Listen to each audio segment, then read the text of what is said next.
Democratic presidential nominee Kamala Harris and her running mate, Minnesota Governor Tim Walz, are back on the campaign trail today following their party's four-day convention, which put New Yorkers in the spotlight and took aim at former President Trump. Listen. 45 wanted us unalive.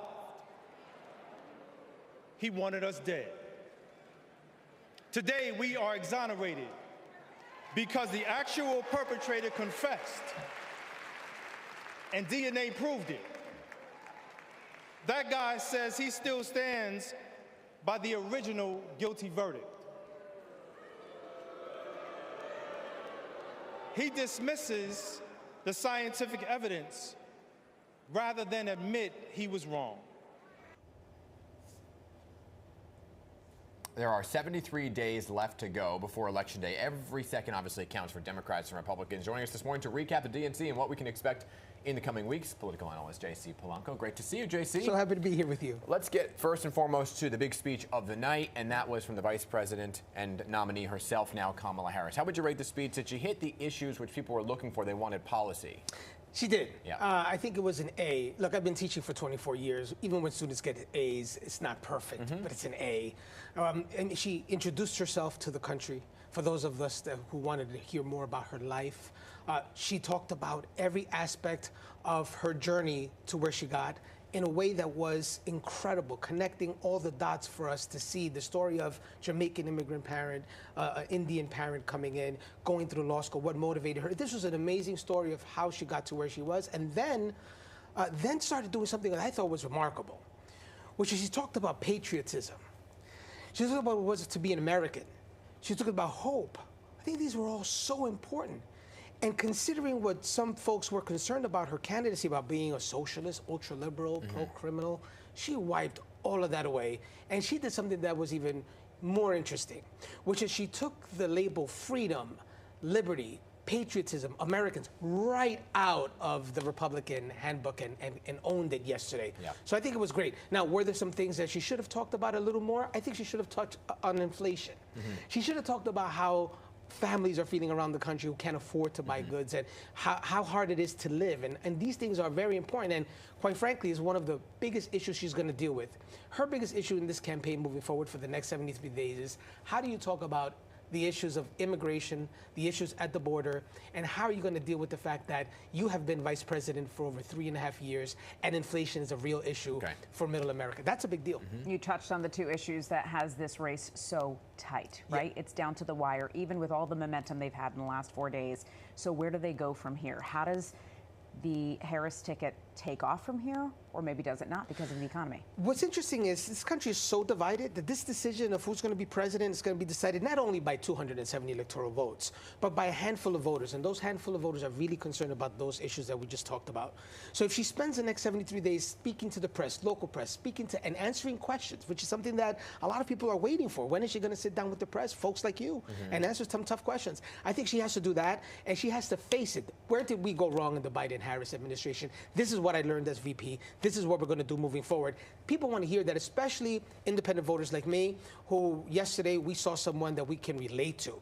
Independent voters wanted to hear that positivity yesterday, and we saw that. So that's what she needs to do. Let me ask you this. By the way, the invitation's open if she wants to come here, like you said. I hope she does. This is a great program. Let me ask you this, because she did change positions, right? So as you're the strategist, you're the expert. She went from positions that have now waffled to more moderate and in the middle. Does being in the White House change things like that on issues like fracking, right? Issues like crime and immigration.